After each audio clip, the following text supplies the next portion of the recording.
वास्तुदोष निर्माण होण्याची तशी अनेक कारणं आहेत। मुळात वास्तुशास्त्राप्रमाणे घराची रचना न केल्यास विविध प्रकारचे वास्तुदोष निर्माण होतात हा निव्वळ गैरसमज आहे। वास्तुदोष असले की त्यावर उपचार हवेत आणि उपाय सुद्धा हवेत। वास्तुदोष आहे असे एखाद्या वास्तुतज्ञाने आपल्याला सांगितल्यावर लोक बरेच घाबरतात आणि अंतर्गत रचनेच्या मागे लागत असतात। जोपर्यंत त्या वास्तूमधून अंतर्गत काही बदल केले जात नाहीत तोपर्यंत लोकांना शांती नसते।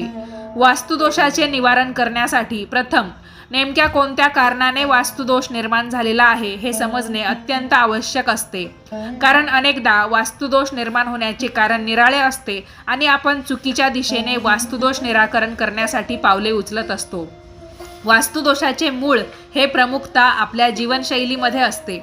फक्त घरातील ठराविक वस्तू चुकीच्या दिशेला ठेवणे म्हणजे वास्तुदोष आहे असे म्हणता येणार नाही।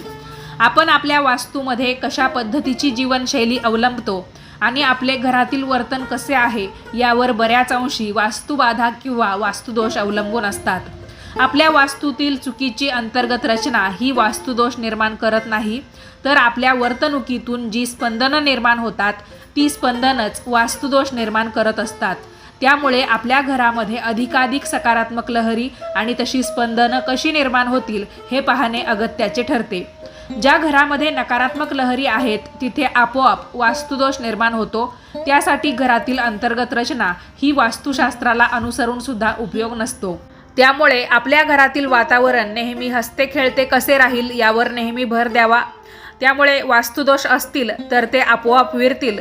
कारण सकारात्मक ऊर्जा ही वास्तुदोष कितीही प्रखर असेल तर त्याला थारा देत नाही हे नेहमी लक्षात ठेवा। एरवी लाखो रुपये वास्तुतज्ञांना देऊन घरामध्ये अंतर्गत अनेक बदल केले आणि घरातील वातावरणच दूषित असेल तर त्याचा काही एक उपयोग होत नाही।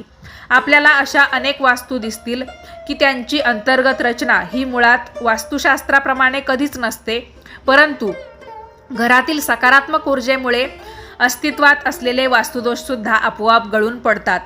त्यामुळे वास्तुदोषाची कारणे नीट लक्षात घेतली असता त्याचे निवारण करणे शक्य होते।